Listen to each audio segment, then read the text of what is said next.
Une fois encore, soyez les bienvenus dans cette nouvelle vidéo qui consiste à corriger l'examen 2023 de l'étude de projet.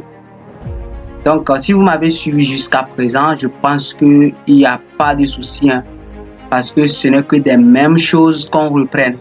Donc, il n'y a rien d'étrange à ce niveau. C'est bon? Alors, pour ce qui concerne le sujet de l'étude de projet en question, je vous le dis et je vous le répète, c'est un sujet, lorsque vous allez à l'examen, il faut être très habile, très sage et très malin.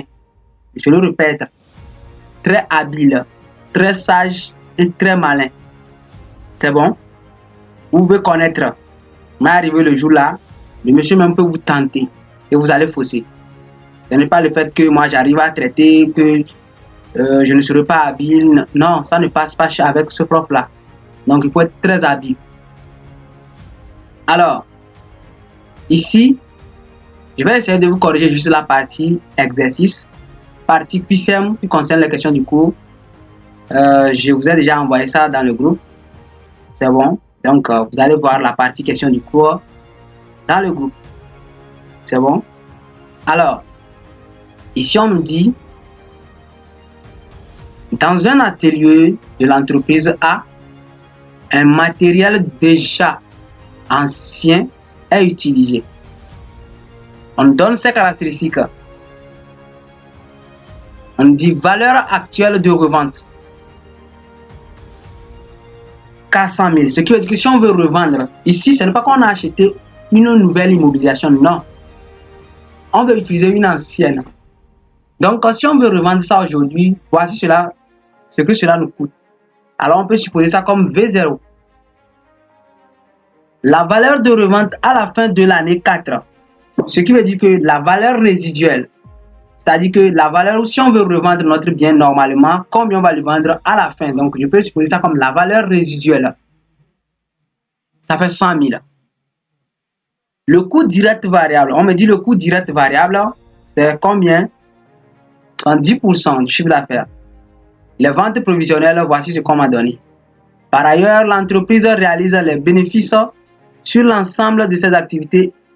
On dit l'ensemble, regardez bien, par ailleurs, l'entreprise réalise des bénéfices sur l'ensemble de ses activités. Et l'amortissement fiscal correspond à l'amortissement linéaire économique constaté avec la technique du linéaire. Les valeurs de revente correspondent aux valeurs comptables nettes, c'est-à-dire celui-là. C'est ça on dit VCN. Le taux d'imposition sur le résultat sera de 34%. Et on me dit les cash flow de la première année, ainsi de suite. Alors, très simple. Je vais vous rappeler cette partie qu'on a dit. Par ailleurs, l'entreprise réalise des bénéfices sur l'ensemble de ses activités. Ça, c'est très important. Ça, c'est très important. Je vais vous expliquer ça lorsqu'on sera au niveau du vif du sujet. Parce que quoi? On peut, à travers ce projet spécifiquement, on peut dégager un résultat négatif. Je dis bien un résultat négatif. Mais étant donné que l'entreprise a réalisé de bénéfices sur l'ensemble de ses activités, on va calculer l'impôt sur ce résultat négatif-là. Et ça devient comment? Comment dit-on? Et ça devient économie d'impôt. Économie d'impôt, ça dit que ça va permettre de réduire l'impôt de la mer. Si par exemple, je vais illustrer ça juste un tout petit peu. Supposons que j'ai une entreprise globale comme ça, de ce genre. C'est bon? Et à un moment donné, je vais réaliser juste un projet à l'intérieur. Et c'est ce projet-là, ça. Ce qui veut dire que quoi? L'entreprise même va dégager un résultat, un bénéfice global.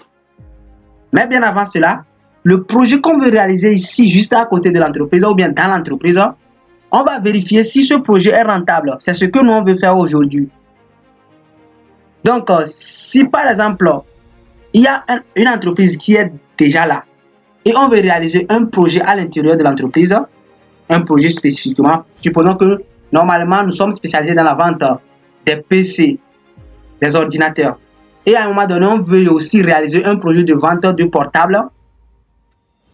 Le projet en général même est là avant qu'on veut introduire un autre projet. Alors, si au cours d'une période, au cours d'un exercice, on a dégagé un résultat qui est négatif, on va appliquer le taux sur ce résultat négatif là et ça va nous diminuer les charges. On parle de l'économie d'impôt. C'est bon? Mais pourtant, si il n'y a pas l'entreprise, c'est-à-dire que l'entreprise n'avait pas un ensemble de bénéfices à réaliser, ou bien ce n'est pas la réalisation d'un projet à l'intérieur, là, lorsque le résultat est négatif, avant un point négatif, vous n'allez pas calculer l'impôt sur ça. C'est très important ce que je suis en train de vous dire. C'est bon? Alors, allons-y directement sur le sujet. Donc, regardez bien la phrase qui m'a dit que l'entreprise a réellement d'autres bénéfices. On dit par ailleurs, vous voyez cette phrase, par ailleurs, l'entreprise réalise des bénéfices sur l'ensemble de ses activités. Ce qui veut dire que l'entreprise a plusieurs activités, c'est juste cette activité constitue juste un élément. C'est bon? Voilà. Parenthèse fermée. Les gens vont se poser la question, pourquoi je prends le temps d'expliquer cette partie juste comme ça? Parce que je vais essayer de dégager à un niveau donné un résultat avant impôt qui est négatif. Et selon les explications, certains diront que lorsque le résultat avant impôt est négatif, on ne calcule pas l'impôt sur ça. On met égal à 0. Et c'est ça que je vous dis, ça dépend. Si c'est une entreprise qui a une seule activité, qui a ce projet en question que nous sommes en train de réaliser et que le résultat avant impôt est négatif, là, on peut supposer que l'impôt est égal à 0. C'est bon? Ça dépend de la fiscalité de tout un chacun. Normalement, on peut supposer que l'impôt est égal à l'IMF, c'est-à-dire que l'impôt minimum forfaitaire. Mais dans notre cas de projet ici, on suppose que l'impôt est égal à 0. Mais si l'entreprise a un ensemble d'activités, avant que ce projet ne fasse juste partie, lorsque le résultat avant impôt est négatif, on va calculer l'impôt sur ça. Très simplement comme ça. Alors, allons-y. Rapidement, comme on le fait, sans souci. Moi, je mets le chiffre d'affaires. Selon le sujet me dit le chiffre d'affaires. Nous avons 800 000, 600 000, 400 000, 250 000. Voilà. 800 000, 600 000, 400 000, 250 000. Voilà. Pourquoi ça se dégage comme ça? Oui. Vous allez voir que moi-même, j'avais déjà mis les formules là-dedans. Vous-même, vous avez suivi jusqu'à présent. C'est bon? Alors, comment calculer la marge sur le coût variable? Excusez-moi. Ici, je ne devrais rien mettre là-dedans. C'est bon? Comment calculer? Donc, on va d'abord dégager les charges variables. Les charges variables, le sujet même nous a dit que est égal à combien? Le sujet a dit que est égal à 70% du chiffre d'affaires. Alors, je peux dire égal. Donc, je prends ça là, multiplié par 0,7. Excusez-moi, je prends ça là. Multiplié par 0,7. Voilà, ce qui veut dire que voici mes charges ou bien mes coûts variables. Je vais dégager la marge sur coût variable. La marge sur coût variable, ça fait quoi? Le chiffre d'affaires moins charge variable. Et rapidement, je peux essayer de incrémenter. Alors, Les charges fixes, le studio même n'a rien dit sur les charges fixes, donc égal à 0. EBE, on sait que est égal à quoi? Est égal à marge sur coût variable moins les charges fixes. C'est bon? Voilà. Donc, comme il n'y a pas charge fixe, donc il n'y a pas de souci. Alors maintenant, on va dégager le résultat. Donc, pour dégager le résultat avant impôt, on met d'abord l'amortissement. Voilà. L'amortissement dans ce sens. C'est bon? L'amortissement dans ce sens, comment on va calculer l'amortissement? Ici, on nous donne V0 est égal à 400 000. C'est bon? Et on nous dit valeur résiduelle est égale à ça. Normalement, on ne devait pas enlever la valeur résiduelle. Donc, moi, je vais calculer normalement ce qu'il fallait faire. Et si je ne trouve pas les positions, je vais revenir corriger. C'est bon? Alors, si on me donne ça comme ça, moi, je sais que ça, c'est V0. Donc, je mets les... Donc, ça fait 400 000. Normalement, ça fait 400 000 là. Divisé par combien? Le projet, c'est sur combien de temps? 4 ans. Donc, je prends les 400 000 normalement divisé par 4. C'est bon? Alors, je le mets ici, amortissement égal. Je prends mes 400 000 divisé par 4. C'est bon? Vous me suivez, non? Voilà. Après, je vais dégager le résultat avant impôt. Le résultat avant impôt qui n'est rien d'autre que... ici, j'ai essayé d'aller plus loin. Donc, qui n'est rien d'autre que... rapidement. Qui n'est rien d'autre que le BE moins amortissement. C'est bon? Le BE moins amortissement. Maintenant, voilà, le BE moins amortissement. L'impôt. L'impôt, rapidement, le sujet, voilà. Le sujet même m'a dit que l'impôt est égal à, le taux d'impôt est égal à 34%. Donc, je vais appliquer l'impôt sur ça. Donc, je prends ça multiplié par 34%. Donc, c'est ça que j'ai essayé d'appliquer. Vous voyez? Regardez les résultats avant impôt. Ici, c'est positif. Vous regardez ici. Le résultat avant impôt, c'est combien? C'est négatif. Je vous dis bien.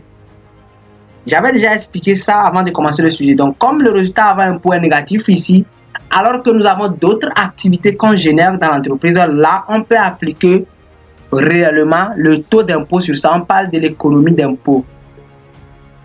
Au cas contraire, si c'est la seule activité là, ça dépend de la fiscalité de tout un chacun. Mais ici, ça dépend aussi de ce que le monsieur même va vous dire dans l'amphi. C'est bon? Le monsieur peut vous dire que dans l'amphi, que bon, si c'est comme ça, vous prenez comme 0. Ou bien vous prenez comme l'IMF. Ou bien dans tous les cas, vous appliquez le taux sur ça, si c'est négatif ou pas. C'est bon? Donc ici, moi, je vous dis, comme comme l'entreprise en question a d'autres activités, on va appliquer le taux sur ça. Donc, j'ai appliqué le taux sur ça. Et puis, on a l'économie d'impôt qui est égale à moins 8500. Le résultat après impôt, qui est le résultat net, n'est rien d'autre que le résultat avant impôt moins l'impôt. Donc, voilà. Vous allez voir que ici, nous avons le résultat net qui est égal à... Normalement, le résultat avant impôt est égal à 25 000, moins 25 000. Maintenant, vous voyez, maintenant, le résultat a diminué de moins 16 500, vous voyez, non? C'est ça qu'on appelle l'économie d'impôt. Après, comment calcule-t-on la CAF? La CAF, ce n'est rien d'autre que le résultat net plus l'amortissement. Donc, le résultat net plus l'amortissement, c'est ça que j'essaie de faire et jusqu'à terminer. Après, est-ce qu'il y a récupération du besoin en fonds de roulement? Non, il n'y a pas de récupération, il n'y a même pas variation dans le sujet. Donc, la récupération, non, je peux essayer de faire partie ceci. Ne vous inquiétez pas sur tout ce qui se trouve ici. Ne vous inquiétez pas, on va y arriver. La valeur résiduelle. La valeur résiduelle, oui, il y a ça dans le projet. Donc, ici, on me dit ça fait combien? Ça fait 100 000 valeur résiduelle. Alors, comment je vais essayer de calculer la valeur résiduelle? Ici, il n'y a rien de calculé. 100 000 qu'on m'a donné là. Je ne vais pas mettre les 100 000 là, non. Parce que ce sont les bruts. Je vous dis toujours, la valeur résiduelle comme mais c'est net. Donc, soit j'ai deux options. Je peux appliquer juste 34% sur les 100 000. Je trouve la part de l'impôt. Et puis, je prends juste l'ensemble là, moins la part de cet impôt-là. Je trouve le résultat net. Je dis le résultat, la valeur résiduelle net. Ou soit, je prends les 100 000 là, fois, entre parenthèses, 1 moins le taux d'imposition. Je trouve directement la valeur résiduelle net. Et c'est ça, moi, je vais appliquer ici. Alors, La valeur résiduelle, c'est dans la dernière année. Je mets égal. Je mets les 100 000 là. Facteur de 1 moins le taux d'impôt. Donc, ça fait 1 moins 0,34. Et donc, après avoir calculé la valeur résiduelle nette d'impôt, donc vous allez voir que normalement, c'était 100 000. Donc, lorsqu'on a enlevé l'impôt là-dedans, ça reste combien? 66 000. Maintenant, je vais mettre la valeur V0. V0 ici, dessus même nous a dit, ça fait combien? 400 000. Donc, je le mets. C'est bon? Alors, je vais calculer le cash flow. Le cash flow ici n'est rien d'autre que la capacité d'autofinancement plus VCN moins V0. Voilà. Donc, il n'y a pas de souci. J'essaie d'incrémenter. Voilà. Voici ce que j'ai trouvé comme les réponses. Regardez-moi très bien. Vous allez voir dans les propositions si je vais trouver les réponses là. Alors, regardez dans les propositions. On m'a dit première année, donc je vais vérifier. Vous voyez ici, on m'a dit les cash flow de la première année. Ce que moi j'ai trouvé comme cash flow de la première année, c'est combien? C'est 192 400. Or, dans les propositions, on a passé 192 400 là. Vous voyez? Voilà. C'est la raison pour laquelle je vous dis d'être tellement très malin et très sage à l'examen. C'est bon? Voilà. Qu'est-ce que cela veut dire? Vous allez voir ici que, avant de calculer l'amortissement, on n'avait pas enlevé V0. Je dis valeur résiduelle là-dedans. Et ce qui est normal, et c'est ce qu'on fait comme d'habitude. Lorsque vous allez à l'examen, c'est ce qu'il faut faire. On n'enlève jamais la valeur, bien on n'enlève pas, je ne peux pas dire jamais parce que on veut le faire ici. Donc, on n'enlève pas la valeur résiduelle dans V0 avant de construire votre cash flow. C'est bon? Raison pour laquelle nous-mêmes, comme on n'avait pas enlevé la valeur résiduelle là avant de calculer l'amortissement, raison pour laquelle, vous allez voir, regardez ici. Raison pour laquelle on l'ajoute parce que vous allez voir qu'on n'avait pas, on ne retient pas ou bien on ne retire pas la valeur résiduelle dans V0 avant de calculer l'amortissement. Et raison pour laquelle on rajoute cette partie qui est valeur résiduelle qu'on n'avait pas enlevée là. C'est bon? Voilà. Donc ici, dans notre cas ici, on ne trouve pas les bonnes propositions. Donc c'est ce qui va nous pousser à réellement enlever cette fois-ci la valeur résiduelle.